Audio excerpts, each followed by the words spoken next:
Kitchen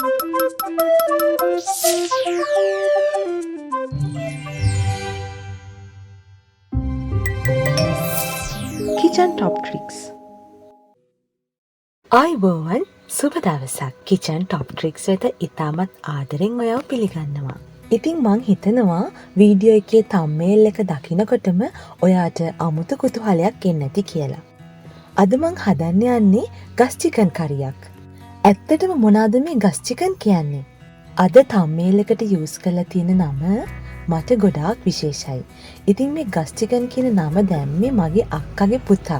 මේ කරියකට chicken කරියක් වගේම ලස්සන පෙනුමට තියෙන ඒ වගේම චිකන් කරියක් වගේම රසට තියෙන කරියක් තමයි ඉතින් මම අද ඔයාලට කියලා දෙන්න යන්නේ. පොලොස් කරියක් තමයි අද මගේ රෙසිපි එක.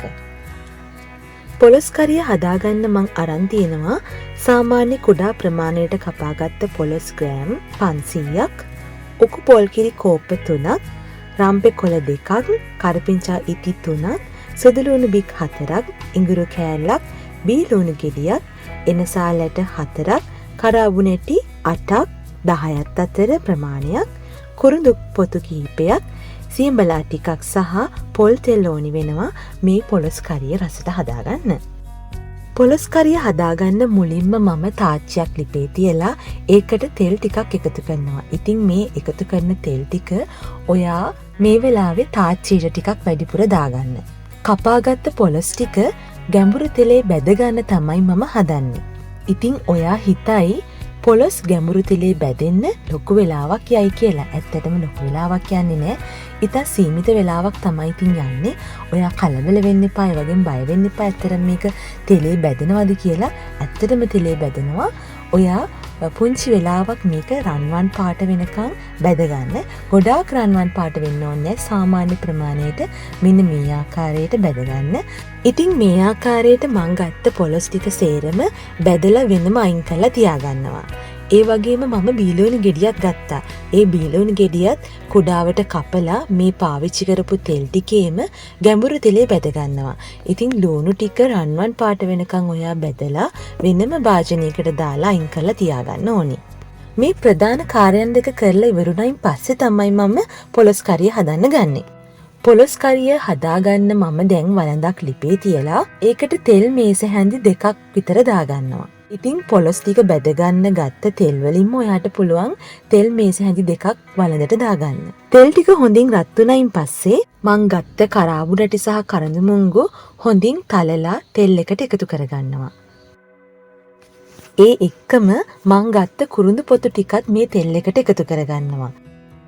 මේ ටික හොඳින් බැදීගෙන එනකොට මං ඉඟුරු සහ සුදුලුණු එකතු කරලා හොඳින් බැද ගන්නවා.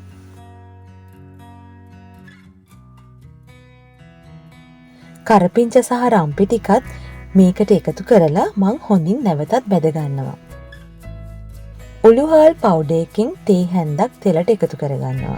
ඉතින් තාමත් ඔයා මගේ උළුහල් පවුඩර් එක හදන වීඩියෝ එක බැලුවේ නැත්නම් මේ දාන ලින්ක් එක හරහාත් ඔයාට බලා ගන්න පුළුවන්. ඉතින් ඔයාට උළුහල් පවුඩර් එක මේ වෙලාවේ හදාගන්න බැරි වුණා නම් ඔයා කලබල වෙන්න එපා. ඔයාට සාමාන්‍ය උළුහලුත් මේ සඳහා භාවිතා කරන්න පුළුවන්. මිරිස් කුඩු තේ හැඳි 2ක්, 3-5 මේස හැඳි 2ක් එකතු කරලා නැවතත් හොඳින් කලවම් කරගනිමින් මිශ්‍රණය බැද ගන්නවා. ඉතින් මම මේ ගත්ත කුළුබඩු වර්ග 3 ඔයා හදන්න ගන්න පොලොස් ප්‍රමාණය අනුව අඩු වැඩි කරගන්න ඔයා වග බලා ගන්න. ඉතින් තව මිරිස් කුඩු තේ හැන්දක් මම එකතු කරගන්නවා නැවතත්. පේස්ට් එක හොඳින් බැදුණයින් පස්සේ මම බැදගත්ත පොලොස් ටික වළඳට එකතු කරලා විනාඩියක් විතර හොඳින් කලවම් කරගනිමින් බැද ගන්නවා. ඊට පස්සේ මං ගත්ත පොල් කිරි ටික මේ සඳහා රස අනුව ලුණු, ඒ වගේම ගම්බිරිස්, මං ගත්ත තක්කාලි ගෙඩිය පොඩියට කපලා මේ වෙලාවේදී එකතු කරගන්නවා. ඒ වගේම සියඹලා ඇට වලින් ගත්ත යුෂත් මම මේ වෙලාවේදී එකතු කරගන්නවා මගේ පොලොස් කරියට.